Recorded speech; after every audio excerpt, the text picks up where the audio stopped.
I arrived late, hands greasy, knees stained from gravel. Didn't matter that I had stopped to help a stranger stranded on the roadside. A woman, 60, maybe more, her hood popped, face flushed with panic.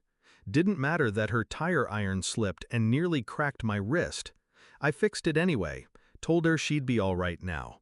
Then I drove straight into the Lion's Den, my son-in-law's birthday dinner. Their house, their rules. My daughter begged me to come, said, "Just try, Mom, for me." So I tried. I showed up. And they didn't even open the door fully. His mother scrunched her nose like she'd smelled rot. "You're late," she snapped, "and filthy."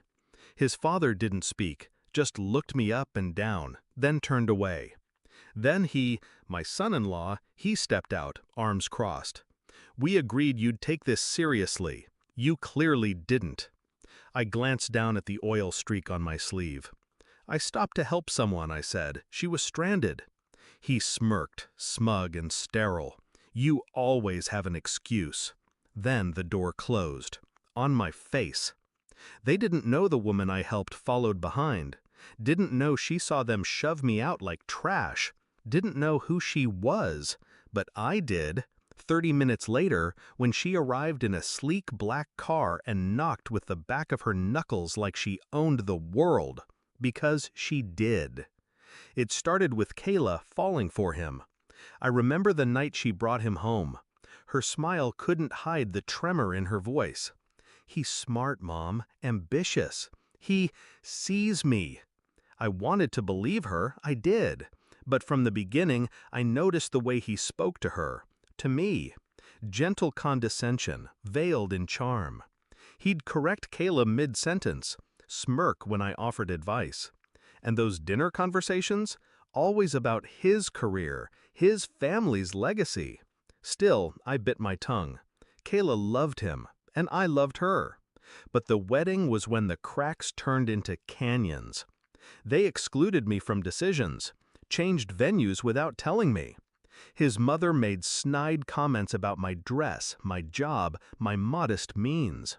And Kayla? She stayed silent, looked away. After the ceremony, I overheard his father joke, "She'll outlive her usefulness soon enough." They weren't talking about Kayla. They were talking about me.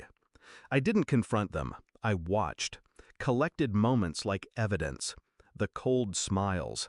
The dinner invitations that never came. The baby shower where they accidentally sent the wrong address. I started noticing the manipulation. How they isolated Kayla. How they praised her for choosing them. How they made her feel like including me was a burden. I stopped asking to visit. I stopped texting. But I didn't stop paying attention. When Kayla mentioned they were pitching a proposal to secure funding for a new real estate development, I listened.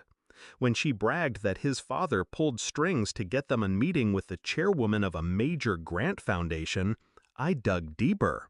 That chairwoman? Margaret Ellison, the same woman whose car I stopped to help last night. I left a note for Kayla after they slammed the door in my face. Just a few words, tucked inside her coat pocket while she hugged me goodbye the day before. "When you need me, really need me, I'll be exactly where you left me." I didn't sleep that night. I sat in my car, outside the gates, engine off, waiting for them to realize who Margaret Ellison really was.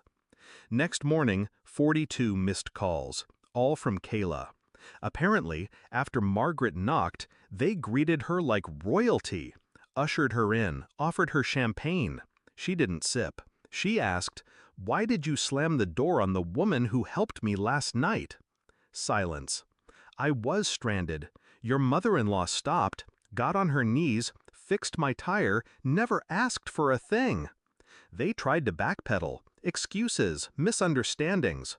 Margaret raised a hand. I saw everything. Then she looked at Kayla. "He married you?" Pity. She walked out, heels clicking like hammers on their polished floor. And just like that, the deal collapsed.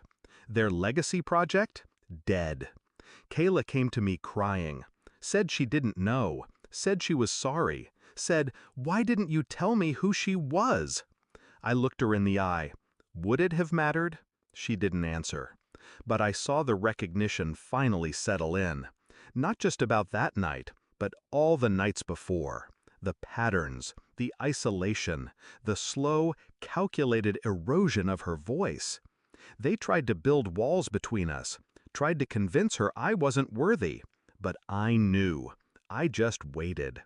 Revenge doesn't have to be loud. It doesn't have to scream. Sometimes it's a locked door and a missed opportunity. Sometimes it's a stranger showing up at just the right time, with truth. I didn't humiliate them. I didn't raise my voice. I just let their actions speak. And I had witnesses. Kayla left him 6 weeks later, moved back in with me. Quiet at first, shaky.